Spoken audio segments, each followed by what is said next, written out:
tough.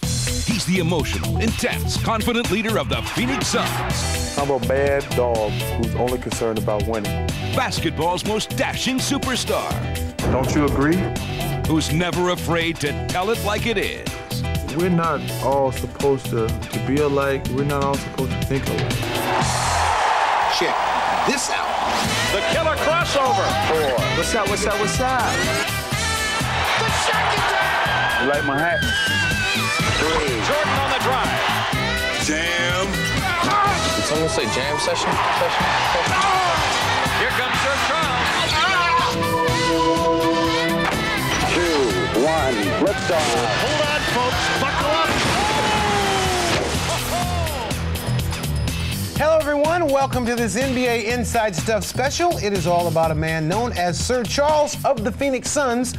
Actually, his name is Charles Barkley, and my name is Ahmad Rashad. And I'm Willow Bay. You'll see how this small-town kid from Alabama has become one of the world's most celebrated athletes. And it's not only his outstanding career, but also his outrageous personality that makes Charles unique. You'll hear what he has to say about his life, his image, and just about any other topic on his mind. Plus, we'll have a special Charles Barkley jam session.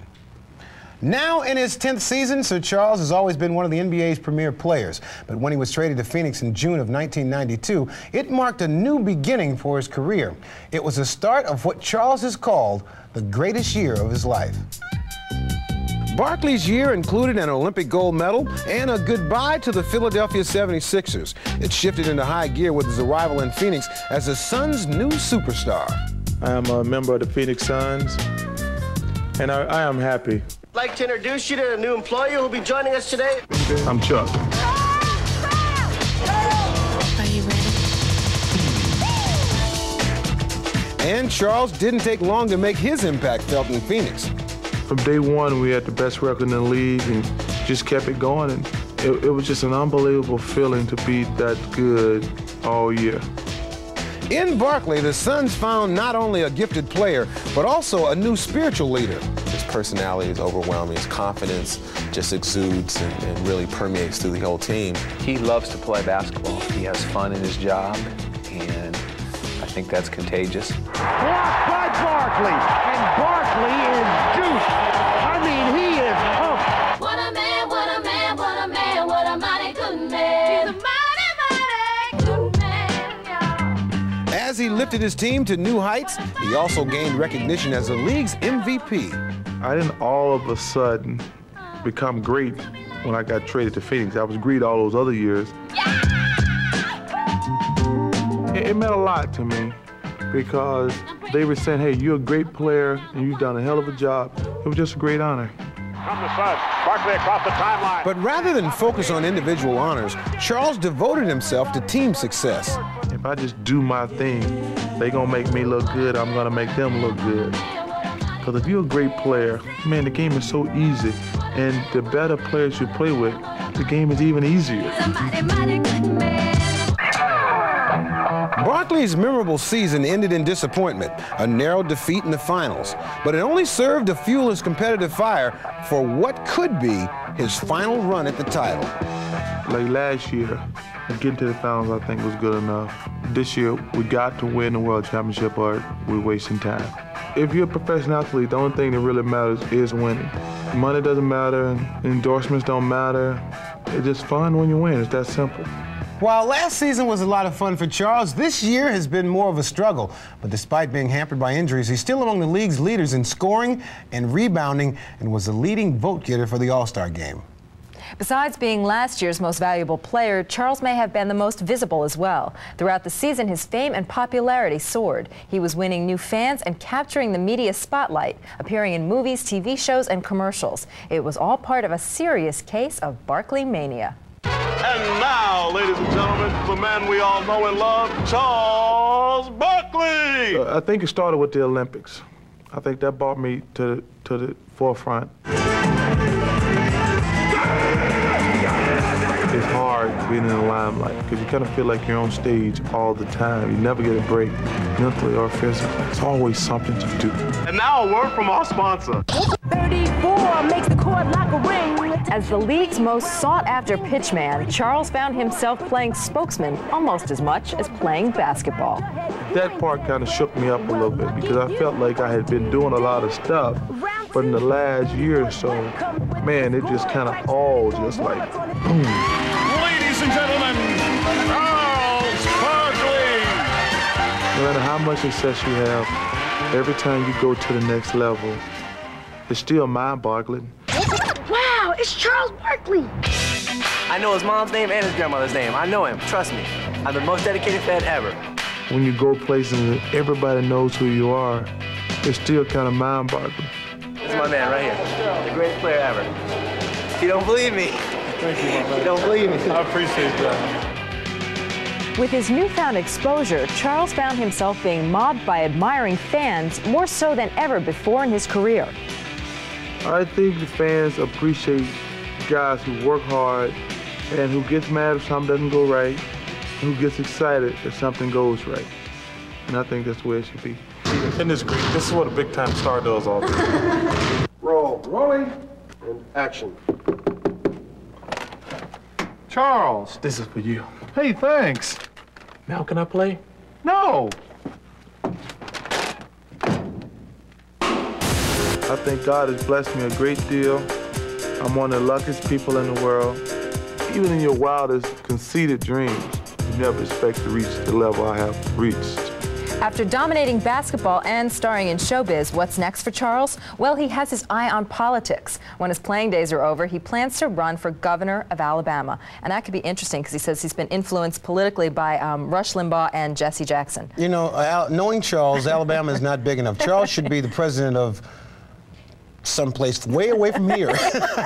No, actually, Charles is a person. Someplace I've never heard of political correctness. Right? That's right. He's a person who loves people. As much as people love Charles, Charles returns that love, and I think that's what gets that whole love affair going. Well, we're just getting started on our Charles Barkley special, so don't go away. We'll be back in just a moment. You know what I want even more than a Super Bowl ring? The inside stuff. Coming up at Rewind, we'll see where Charles is watching the big game and why he's not singing the national anthem. And later, we'll hear Charles on Charles. Where I'm from, if somebody asks you a question, you tell them the truth. Now that's the inside stuff. All right, so let it get up in the air. Charles Barkley's road to success has taken him through Philadelphia, Phoenix, and Barcelona. But the place that may have shaped his life the most is the small town of Leeds, Alabama. That's where he grew up back in the days when he still had a full head of hair. He also had a few extra pounds and seemed an unlikely candidate for stardom. Why don't we just rip Charles for a while? It's his own special, but we can rip him for a little bit. But even as a youngster, Charles showed the work ethic that's made him such a force in the NBA. Though the face is unmistakably the real Charles Barkley, as a young man, he bore little resemblance to the outspoken superstar we know today. He was shy growing up. He was just, he was quiet. He was on the chubby side, and he was just about as chubby, as tall as he was chubby. Brought up by his maternal grandmother in tiny Leeds, Alabama, he gained a strong sense of values. We didn't have a lot, but we never went without. So that's probably the greatest thing that I learned from him. Just do whatever it takes to make yourself successful. With that lesson in mind, Charles began to play basketball as a way to provide for his future. In high school, my #1 priority in life is to make life easier on my mother and grandmother. So I'm thinking just go to college for free, because if I didn't get a scholarship, I wouldn't have been able to go to college. At a pudgy 5'10", Barkley knew that attracting college recruiters wouldn't be easy. You know, a lot of Saturday nights when the other boys would be out going to dances and things, Charles would be down on the basketball court, right down the street, bouncing a basketball. By his senior year, he had shot up to almost 6'5", and putting his hard-earned skills to work, he led his team to the state semifinals. and would be rewarded with a full scholarship to Auburn University, where he would continue to bloom and help put football-dominated Auburn on the basketball map. Oh, there goes Barkley. Look out for this one. Here comes Barkley. Are you kidding me? He took them from a no-name program to a team that was a legitimate contender to win an NCAA championship. All it takes is one marquee player to turn a program around, and Charles Barkley was that player. With his gigantic frame and his explosive style, Barkley quickly became a national sensation. Hello, I'm Charles Barkley of Auburn Tigers. Here are a few of my nicknames. The Bread Truck, the Love Boat, Food World, the Frisco Kid, which is my second favorite, the Wide Loading League, Town of Fun, the Good Time Blimp. But my favorite is the Round Mound, the Rebound. As a junior, he would be named Player of the Year, solidifying his position as a top NBA prospect. Charles had accomplished his goals. His mother and grandmother would never have to worry about providing for the family again. Auburn was just great. I owe them a great deal, but they gave me a chance. That's all the world owes you is a chance. Charles made the most of that chance. After leaving Auburn, he played well at the 1984 Olympic trials and raised his stock in the NBA draft. Later that year, Philadelphia made him the 5th overall pick. Well, Barkley, or should I say Crisco Kid, Good Time Blimp, Love Boat, Wide Load from Leeds, Bread Truck, or Tunnel. I love all those nicknames. Anyway, whatever name you call him, he's played the game with a style all his own. It's a style that's not only made him a superstar, but also made him a lot of fun to watch. Fans have seen many sides of Sir Charles, the entertainer, the enforcer, the prankster, even the singer. So here are some of his moments to remember in this special edition of Rewind. Dreams come true in my new shoe. That's not what I want to say. Rewind! Well, we don't have a lot of plays. Only plays we got is get the ball to me somehow. Hey, and that play seems to work every time. Barkley for three! Oh, no! Barkley fakes, throws up a three-pointer. Suzanne! Oh, brother! Oliver Miller underneath, off the backboard. Oh, he said score the basket! Jake says score the basket! But he can't seem to hide his other side, the part of him that gets in a foul mood and ruffles a few feathers. A couple times I just threw people out the way and was fortunate they didn't call it. Pardon me, I'm sorry, excuse me. Charles will pull no punches and give no ground. Those who challenge him usually pay the price. Oops. Life is too short to take serious. We play basketball for a living. We can't be that serious. But I'll keep everybody loose. Loose as a goose, and, you might say, people have found themselves the butt of his jokes. Charles Barkley's impersonation of Rick Mahorn. But Charles and Rick are good friends. If they weren't, would Barkley do this? The man just never stops. I work harder than anybody there is. I mean, there may be people who work just as hard, but nobody works harder than I do. Whether he's battling under the boards or chasing a loose ball, Charles goes all out all the time. His hustle has endeared him to fans around the league. He's in the first row and he still gets the shot off, and he's kind enough to apologize to the woman he's sitting on right now. This is too much. He is unbelievable. Remember what we said about Charles? Yeah. Part entertainer, 100% basketball player. Yeah. Right now doing a little bit of both. I thought he was a great entertainer until I heard him sing. First of all, this is very, very embarrassing. Sometimes I dream that he is me. Remember the Rose Bowl will win then. I love you.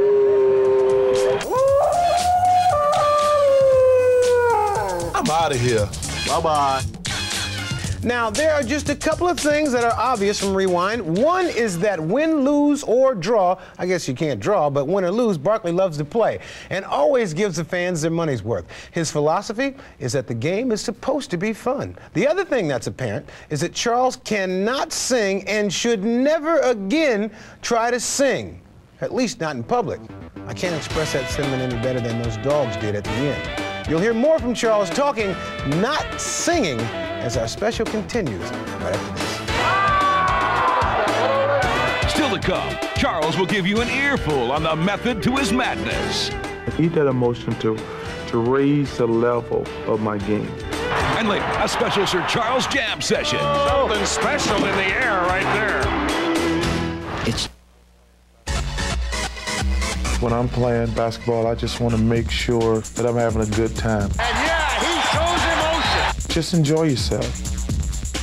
Now, not only is CB a perennial member of the All-Star team, he is also captain of the league's all-interview team. After every game, he's surrounded by cameras and reporters because he is the man of 1,000, maybe 10,000 quotes. Even though he'll offer his views on anyone and anything, one of his favorite subjects is himself. So right now, we figured we'd turn the floor over to Charles.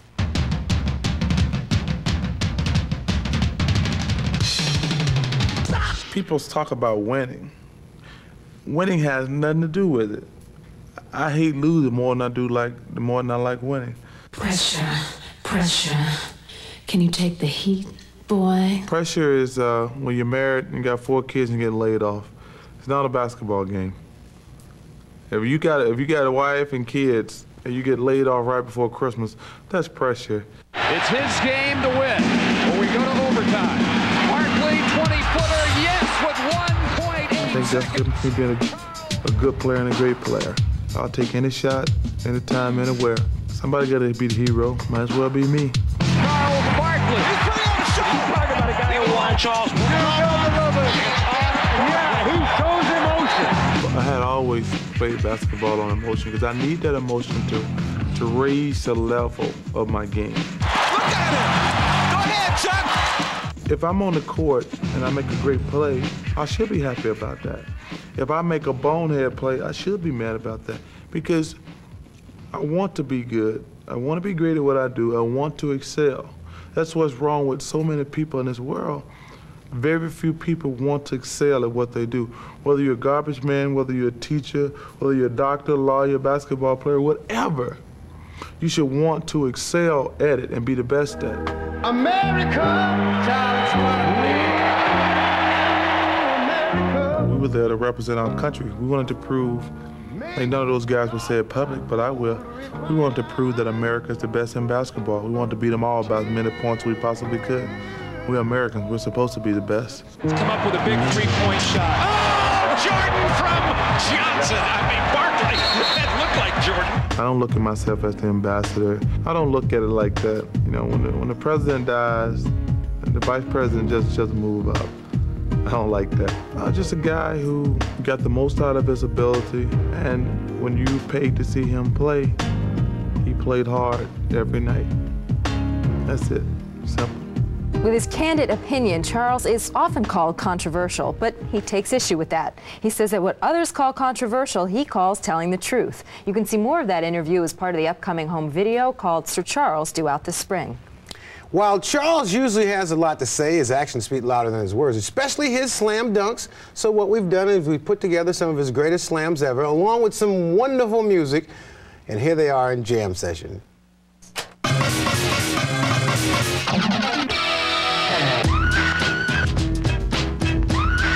I'm a mad dog who's only concerned about winning. Don't you know I'm loco?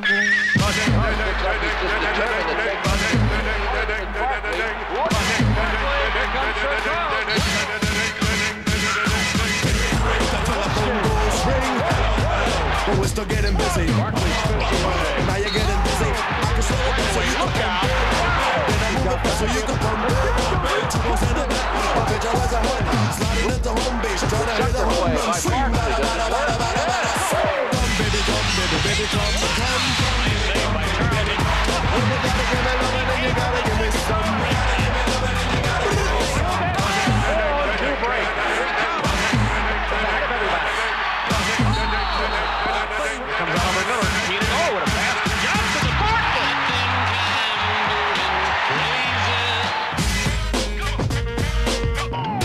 Next week on Inside Stuff, we'll see Pooh Richardson giving something back to his old neighborhood. I told my mom I saw you, okay? Okay. All right. And we'll find out if Portland's Clifford Robinson wears his game face off the court as well. I scowl a little bit, but I try to enjoy the game.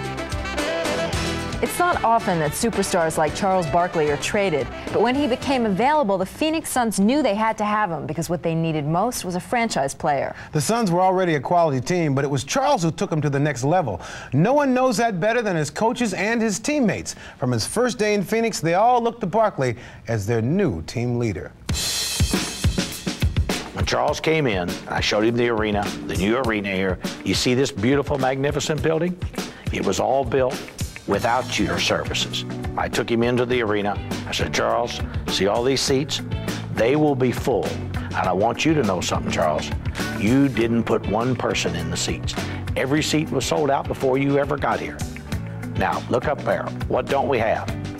Championship flag. That's what we want from Charles Barkley. And Barkley gladly accepted that challenge from the start.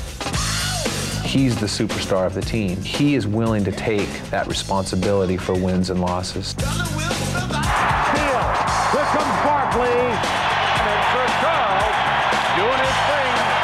No question about it. There's no secret that he's the guy that we're going to go to, and he's the guy that is going to carry our team. 3-on-2, break the other way. Barkley with a bad ankle, spikes the ball away. Yeah, he absolutely thinks he's the best player on the floor and that he knows more than the referees, and that's just him. His will to win is Charles Barkley.